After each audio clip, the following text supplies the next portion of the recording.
वो सब रुल कुदूस से भर गए और बोलने लग गए। आज की पहली तलावत रसूलों के अमाल 2 बाब 1 से 11 आयत तक।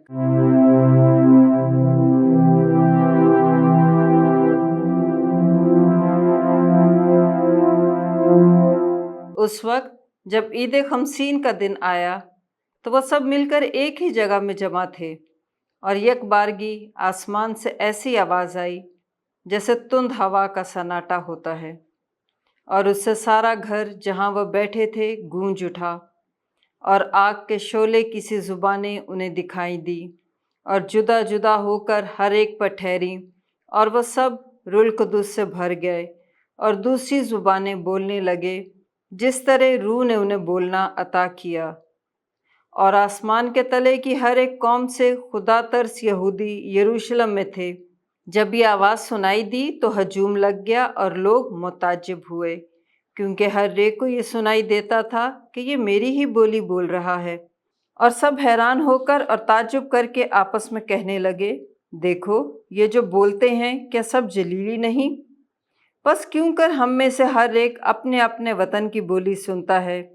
पार्थी और मादी और इलामी और माबैन अल नहरेन और यहूदिया और कपादुकिया और पेंतुस और आसिया और फरोजिया और पंफोलिया और मिस्र और लूबिया में करवान के आसपास के इलाके के बाशिंदे और मुसाफरीन रूमा, क्या यहूदी क्या नौमुरीद और करीती और अरबी, हम अपनी अपनी ज़ुबान में उनसे खुदा के अजीब कामों का बयान सुनते हैं।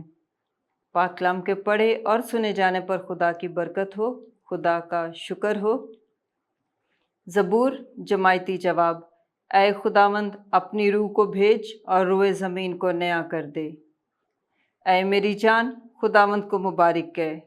ऐ खुदावंद मेरे खुदा तू नहायत अजीम है। ऐ खुदावंद तेरे काम क्या ही कसीर हैं, ज़मीन तेरी खलकत से मामूर है। जमायती जवाब। ऐ खुदावंद अपनी रूह को भेज और रोए ज़मीन को नया कर दे। जब तू उनकी जान ले लेता है तो वो फना हो जाते हैं और अपनी खाक में लौट जाते हैं, और जब तू अपनी रूह भेजता है तो वो खल्क हो जाते हैं और तू रोए ज़मीन को नया कर देता है। जमायती जवाब।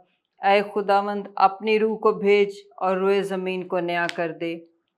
खुदावंद का जलाल अबद तक हो। खुदावंद अपने कामों से खुश हो। मैं जो कुछ हूँ वो उसे पसंद आए। मैं खुदावंद में खुश रहूँगा। जमायती जवाब। ऐ खुदावंद अपनी रूह को भेज और रोए ज़मीन को नया कर दे। हम सबों ने एक ही रूह का बपतिस्मा पाया है। आज की दूसरी तलावत मुकद्दस पौलुस रसूल का पहला ख़त करंथियों के नाम 12 बाब 3 से 7 और फिर 12 से 13 आयत तक। ऐ भाइयों, मैं तुम्हें जताता हूँ कि जो कोई रूह खुदा की हदायत से बोलता है वो नहीं कहता कि यीशु मलऊन है, और ना कोई रुल कुदूस के बगैर कह सकता है कि यीशु खुदावंद है।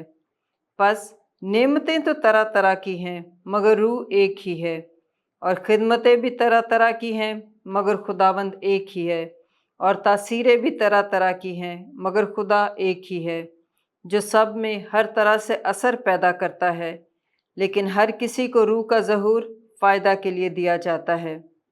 क्योंकि जिस तरह बदन एक है और उसके अज़ा बहुत से हैं, और बदन के सब अज़ा अगरचे बहुत से हैं तो भी बाहम मिलकर एक ही बदन है, इसी तरह मसीह भी है कि हम क्या यहूदी क्या गैर कौम क्या ग़ुलाम क्या आज़ाद, सब ने एक ही रूह के वसीले से एक बदन होने के लिए बपतिस्मा पाया, और हम सबको एक ही रूह पिलाया गया। पाक कलाम के पढ़े और सुने जाने पर खुदा की बरकत हो, खुदा का शुक्र हो।